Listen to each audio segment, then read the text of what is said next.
In this video, I'm going to show you how you can implement CG props into your real life movies. For that, you're going to need a little knowledge of camera basics, camera tracking, compositing, and a little knowledge of 3D modeling, or at least knowledge how to find a model online for free and download it, like this guy. Sup you phonies, hope you're doing well, and I know what you're thinking. You can make such incredible, huge Blender scenes, why waste your time on little things like props? I'll tell you why.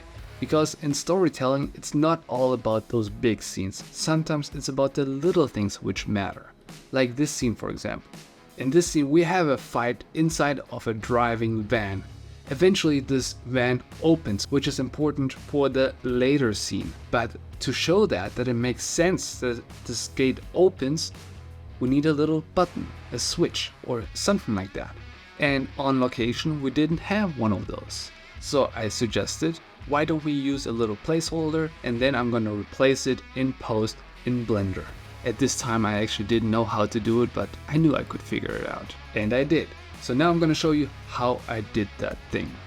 So luckily this scene was very short. I believe only 3, 4, maybe 5 frames. So it's very short, so we don't have to overthink it. It just has to be good enough for those 3, 4, 5 frames to create the illusion that there's actually a button where this guy is going to get kicked into. In case you wonder, this movie was shot for an actor called Brady Hepner. He was a star in the movie The Black Phone, horror movie with Ethan Hawke. If you haven't seen it, definitely check it out, it's very good. And I got to help a little on this movie, but this actor also wanted to show his more like action side, so he hired us to shoot a little action movie for him. If you want to watch the whole thing, go on his Instagram page, it's online there. But back to our scene. The first thing I tried to do is 3D track our shot, because it's a handheld shot. It's shot on a 70mm lens, aperture 2.8. It's important to know those things because you have to simulate all those settings also in your 3D camera in Blender. So I tried to track it, but the tracker in Blender never really works perfectly, and lucky for me, it didn't have to for this particular shot, so I decided to actually track it later after the shot was done. I still tried it and it didn't work. So all I did was I just moved the camera into the position where I believe it had to be. I used my little Mihao model, so I kind of had an idea of the scale of my scene. Then I found a 3D model of a switch through Blender Kit. It's for free. You can download a bunch of models for free, which is amazing. Definitely you should get it if you don't have it already. So now I moved this switch kind of into the position where my little blue prop light switch is. I brought it into perspective, and then I added a HDRI light, so I have some kind of realistic lighting situation going on.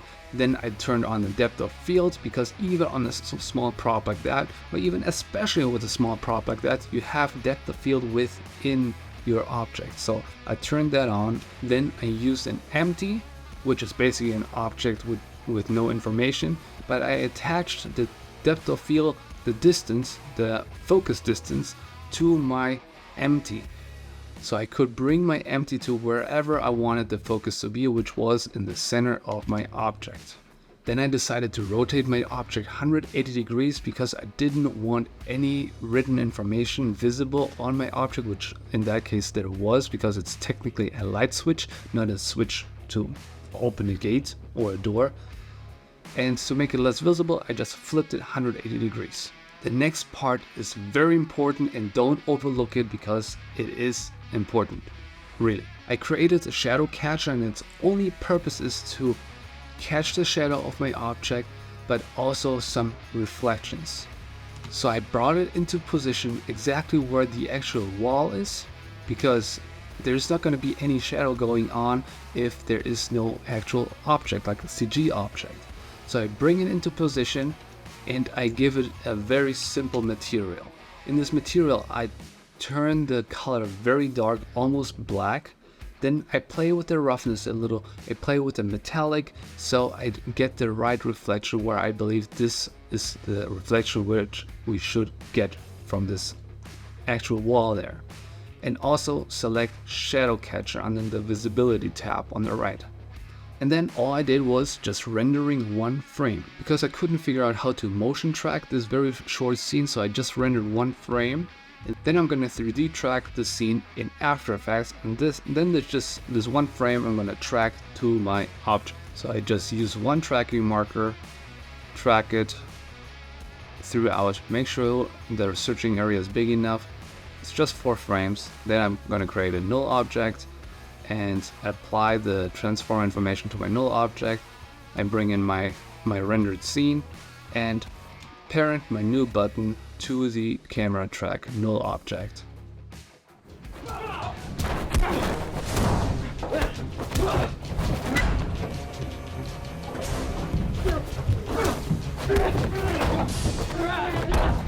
And that's basically it. Of course, if it's a longer scene, it can get more complicated, but that's basically the idea. And I don't want you to overlook this feature or this tool you can have, because very often when I write a script or when I work on a movie, you are so limited by the things you have, by the props you own or you know where to get them, that you don't even think outside the box. So I want you to experiment with those things. And Blender projects, Blender scenes don't always have to be huge, okay? There can be very little things, but those little things can be very powerful. In the end, it's about storytelling and not to trying to impress anyone. So that's it for this video. If you have any questions, please let me know in the comments below, and see you in the next video. Toodaloo.